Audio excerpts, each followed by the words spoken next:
On July 13, 1944, William James Sidis's landlord found him unconscious in a small Boston boarding house. He had suffered a massive stroke and lay dying.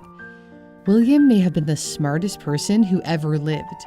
His IQ was somewhere between 250 and 300. To put that in perspective, Einstein's was estimated to be 200. William's parents were brilliant Ukrainian Jewish immigrants. Boris Sidis was a renowned psychologist. Sarah Sidis went to medical school at a time when few women did.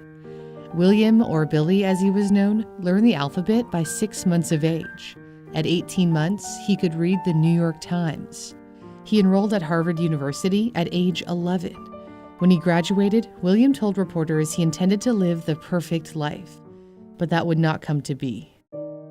William James Sidis was born on April Fool's Day, 1898, in New York City. Violent anti-Semitic attacks in Ukraine, which was then part of the Russian Empire, drove his parents to the Promised Land, where they met when Boris tutored Sarah in English. She encouraged him to go to Harvard, where he studied psychology and used some of his psychological principles to help mold his son. He said, "You know the old saying, as the twig is bent, the tree's inclined. Parents cannot too soon begin the work of bending the minds of their children in the right direction." William's parents attributed his extraordinary intelligence not to genes, but to his upbringing. They treated him like an adult. When he was a few months old, William's parents placed food and a spoon in front of him. They let him observe, and he learned to feed himself. His mom recalled, "He squealed with delight. No one had taught him. He had reasoned it out." This natural way of reasoning is also how his parents taught him to spell. Instead of learning through memorization, William learned to spell by focusing on the underlying patterns and structures. For example, if he learned the word bat using letter blocks, then he understood that modifying the word by, say, swapping out the A for an E would form a new word with a different meaning. In the way that he learned to spell, William learned 8 languages by the age of 8, by understanding the fundamental principles of language structure. Besides English, he knew Latin, Greek, German, Russian, Hebrew, Turkish, French, and Armenian. He even invented his own language as a child, Vendergut, which drew on European influences. Instead of reading him fairy tales at bedtime, his parents read him Greek myths, which helped him learn about the planets. Jupiter is named after the Roman god Jupiter, which is adapted from Zeus in Greek mythology. Every moment was an opportunity to learn. William had no desire for or interest in playing with toys. He didn't play sports or any games at recess. His father thought such childish pursuits were silly and meaningless. William also had a tremendous fear of dogs. Good girl. Good girl. His only enjoyment was riding on streetcars when his parents took him to museums, libraries, parks, and zoos. He collected 1,600 streetcar transfers by the time he was in his 20s. William ended up finishing elementary school in less than 1 year, and high school in 6 weeks. His mom remarked, "The newspapers never missed a chance to try and prove that he was insane, or psychotic, or simply a freak. In truth, Billy was a completely normal child in every respect." The media attention followed him to Harvard, where they portrayed him as a know-it-all, like in this New Yorker cartoon where he's lecturing to a group of men. After entering Harvard at age 11, he gave a lecture to the math club about the fourth dimension, which is an extension beyond the 3D space we experience. Here he's talking about shapes with many sides in the fourth dimension, which demonstrates his astounding ability to comprehend complex mathematical concepts beyond his years. A professor at MIT who attended the lecture proclaimed, "I predict that young Sidis will be a great astronomical mathematician." Yet, this never happened. In fact, he would grow to resent mathematics. Shortly after the lecture, he fell ill, which made all the news.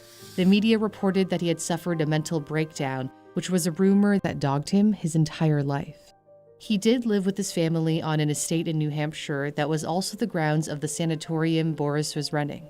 William only returned to Harvard several months later and never fit in. His biographer, Amy Wallace, described how he was, quote, "a complete freak in the eyes of his fellow students. He had none of the social graces, no interest in sports or girls, and was several years younger." When he graduated from Harvard, he told reporters, "I want to live the perfect life. The only way to live the perfect life is to live it in seclusion. I've always hated crowds. His idea of the perfect life is described in a paper he wrote about a utopian society called Hesperia. Hesperia's constitution began with "We the people," reminiscent of the US Constitution, but that is where the similarities end. In Hesperia, those who want citizenship have to pass an intelligence test. Marriage is forbidden, while polygamy is completely legal. Interestingly, children are not raised by their biological parents, and instead, male children shall be assigned to the charge of male guardians and female children to the charge of female guardians.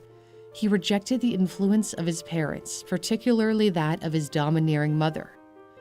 After leaving Harvard, he took up a position teaching mathematics at Rice Institute, now Rice University in Houston. He was 17 years old. Just like at Harvard, William didn't fit in at Rice. Students teased him for never having kissed a girl. Girls faked crushes on him as a joke. He stayed at Rice for only 8 months, and then enrolled at Harvard Law School in the fall of 1916. Then, for some unknown reason, he quit in his last semester. His mother was furious and would tell people that her son left his studies because Harvard Law had shut down due to World War I, which was not true. William was very much anti-war. He refused to register for the draft and nearly went to prison if it weren't for the armistice of 1918 that ended the First World War. He was extremely passionate about politics. He was briefly jailed after leading a May Day rally in Boston, an anti-war workers' rights rally organized by the socialists that turned violent. He rebelled against the capitalist system that propelled his parents from their status as poor immigrants to a position of success in American society. While in jail, he met and fell head over heels for Martha Foley, a 20-year-old Irish girl who grew up in Boston, despite telling the Boston Herald earlier that he vowed to remain celibate, saying, "Women do not appeal to me." After the arrest, he followed Martha to New York. They kissed, but Martha assured him there would be nothing more. William's unrequited love may have affected the trajectory of his life. William's friend Julius Eichel said, Sidis admitted that her love might have achieved wonders with him. He carried a photograph of her in his pocket until the day he died. Martha went on to marry a writer and achieved notoriety for co-founding the literary magazine Story. When her memoirs were published, she briefly mentioned William in a single line, in which she called him the famous and tragic prodigy who was the first boy ever to pay court to me. Despite his brilliance, William failed to achieve greatness, and any work that did show promise was overlooked. In 1925, he published a book that challenged the second law of thermodynamics, the principle that the universe is headed toward heat death, where all energy is evenly spread out, so there won't be any energy left to power any processes. In this state, nothing will move, change, or live. In The Animate and the Inanimate, he explored the possibility of reversing the universe's direction. He theorized that living things could tap into a hidden source of energy to counteract the process. He gave an example of a ball bouncing down the stairs, which, when played in reverse, appears as if a hidden source of energy is pushing the ball up the stairs. He did acknowledge that his work was speculative, and his theory has never been proven, but it was never taken seriously in the first place. It was ignored. There wasn't a single review during its time. He made headlines for being a boy prodigy and for his private life, yet no one paid attention to his academic work. He stopped writing about physics, math, and cosmology altogether. While in New York, he took on menial jobs, including working as an operator at an office that was using an early mechanical calculator called a comptometer. The papers were all too keen to splash the headlines about the boy wonder earning an average wage of $23 a week. He hid his genius from his coworkers. When they found out who he was, he'd move on to the next job. He refused to accept higher-paying work in which he had to use his intellect. Once, he was offered a job with a railway company who tried to put him to work solving their technical problems. One of the officials later found him crying. William told him he couldn't bear the thought of doing math. Another time, a cousin needed his math skills to help solve a dental problem involving the alignment of teeth. He offered William $3,000, the equivalent of $55,000 today. It would have taken him 2 hours to solve, but he refused. William's biographer concludes he could not take a job of complex figuring without risking emotional and physical illness. His entire life had been defined by pressure to perform at a high level, at the expense of mastering basic life skills. He confessed to an aunt that he had never been taught to tie his shoelaces. His parents may have provided him with an exceptional education, yet they failed to teach him the basics of grooming. He didn't shave regularly, wore a worn-out cap. He reportedly didn't bathe, or at least not often, and the stench was said to be brutal. When his father suffered a stroke and died in October 1923, he never attended the funeral. According to William's biographer, the reason was that he refused to see his mom. William hated that she dominated him as a child. The Siduses didn't raise their other child with the same intensity. William's younger sister Helena did not get a formal elementary or high school education. Helena said that her father had become so fed up with William that he didn't want to educate her. She was also seriously ill as a child. Nonetheless, she thrived under the guidance of her brother, who taught her how to read and write, and she passed the entrance exams to attend university. In his 30s, William settled in Boston, again doing menial jobs. The media had a heyday when they found out he was working as a lowly office clerk. An unflattering article in a Boston daily newspaper read, William J. Sidus, now 39, was once declared by a group of eminent scientists to be a coming innovator in the field of science, with potentialities as great as Einstein and as brilliant as Marconi.